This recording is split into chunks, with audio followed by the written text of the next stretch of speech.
भिखारी और व्यवसायी, एक उम्मीद की कहानी। शहर के दिल में बसी एक भव्य और अत्याधुनिक इमारत थी, मेहरा एंटरप्राइजेज। हर सुबह वहां की सड़क पर महंगी और चमचमाती गाड़ियों की कतार लग जाती, जहां से निकले हुए सजे धजे लोग तेजी से ऑफिस की ओर भागते। उनमें सबसे अधिक प्रभावशाली व्यक्ति होते थे राज मेहरा, एक सफल, आत्मविश्वासी और अनुशासन प्रिय व्यवसायी जो अपनी ब्लैक बीएमडब्ल्यू से उतरकर बिना समय गंवाए अपने आलीशान केबिन की ओर बढ़ जाते। लेकिन उसी इमारत के मुख्य द्वार के ठीक बाहर फुटपाथ पर बैठा रहता था राघव, एक वृद्ध भिखारी, गाल धंसे हुए, आंखों में गहराई लिए हुए और बदन पर फटे पुराने कपड़े।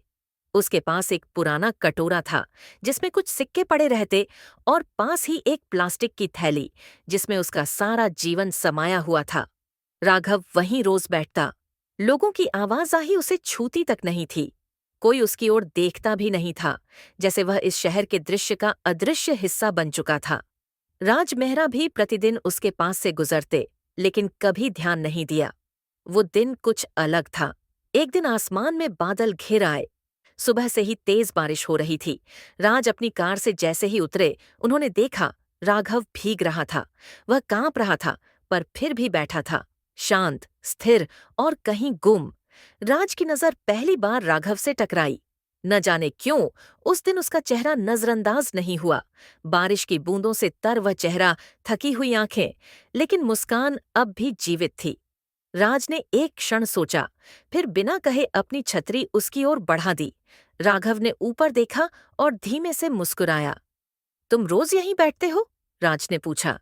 हाँ साहब, यही मेरी ऑफिस है, राघव ने हल्की हंसी के साथ उत्तर दिया। राज ने कुछ नहीं कहा, बस थोड़ी देर उसे देखा, फिर भीतर चला गया। लेकिन उस दिन ऑफिस में उसकी सारी मीटिंग्स, सारी फाइलें फीकी लगने लगीं। राघव का मुस्कुराता चेहरा जैसे उसकी सोच में बस गया था। एक छोटी शुरुआत। अगले दिन रात फिर आया, लेकिन इस बार वह खाली हाथ नहीं था।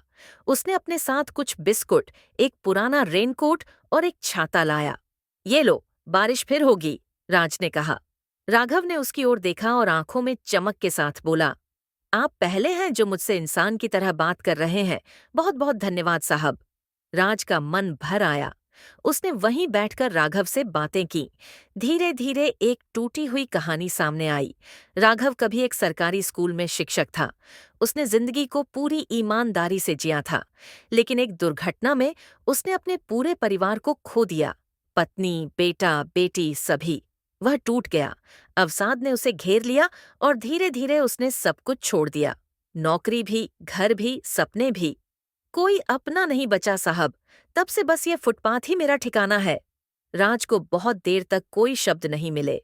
फिर उसने धीरे से पूछा, अगर तुम्हें फिर से मौका मिले, क्या तुम कुछ करना चाहोगे? करना तो बहुत कुछ चाहता हूं, लेकिन अब उम्र और हालात ने हिम्मत छीन ली है। एक बड़ा फैसला। राज ने तय किया कि अब वह सिर्फ सोचकर नहीं रह जाएगा। अगले दिन उसने कंपनी के सिक्योरिटी इंचार्ज से बात की और राघव को एक छोटा सा कार्य दिलवाया, आने जाने वाले लोगों की बेसिक एंट्री का रिकॉर्ड रखना।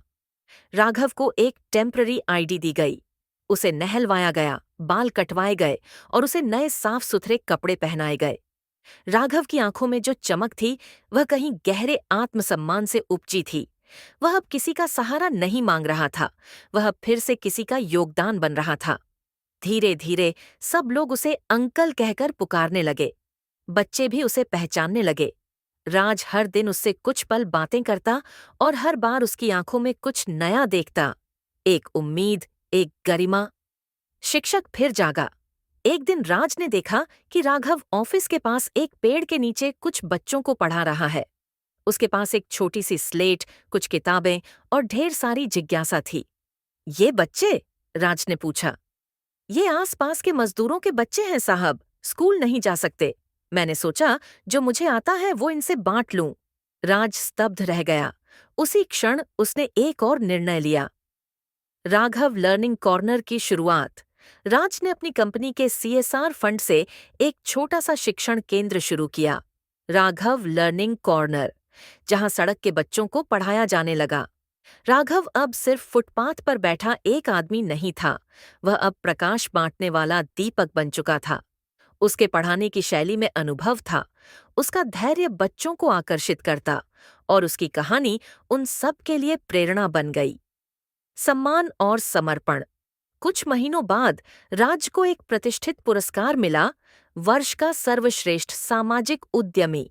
जब उन्होंने मंच पर जाकर पुरस्कार स्वीकार किया तो सबकी उम्मीद थी कि वह व्यापार की सफलता पर बात करेंगे, लेकिन उन्होंने कहा, मैंने बिजनेस कॉलेज में सीखा, लेकिन इंसानियत मुझे एक भिखारी ने सिखाई।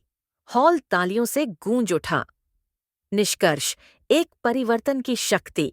आज राघव एक सम्मानित सामुदायिक शिक्षक हैं। बच्चे उन्हें गुरुजी कहकर बुलाते हैं और राज, वह केवल एक सफल व्यवसायी नहीं, बल्कि एक सच्चा मानव बन चुका है। यह कहानी सिर्फ मदद की नहीं है, ये आत्मसम्मान लौटाने की कहानी है। ये याद दिलाती है कि हर टूटा हुआ इंसान पूरी तरह टूटा नहीं होता, बस उसे कोई चाहिए जो उसकी टूटे हिस्सों को जोड़ने में विश्वास रखता हो।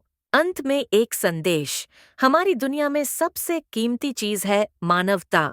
कभी कभी एक छोटी सी दया किसी की पूरी दुनिया बदल सकती है। दोस्तों, अगर आपको वीडियो अच्छी लगी तो वीडियो को लाइक शेयर कर दें और चैनल को सब्सक्राइब करना ना भूलें।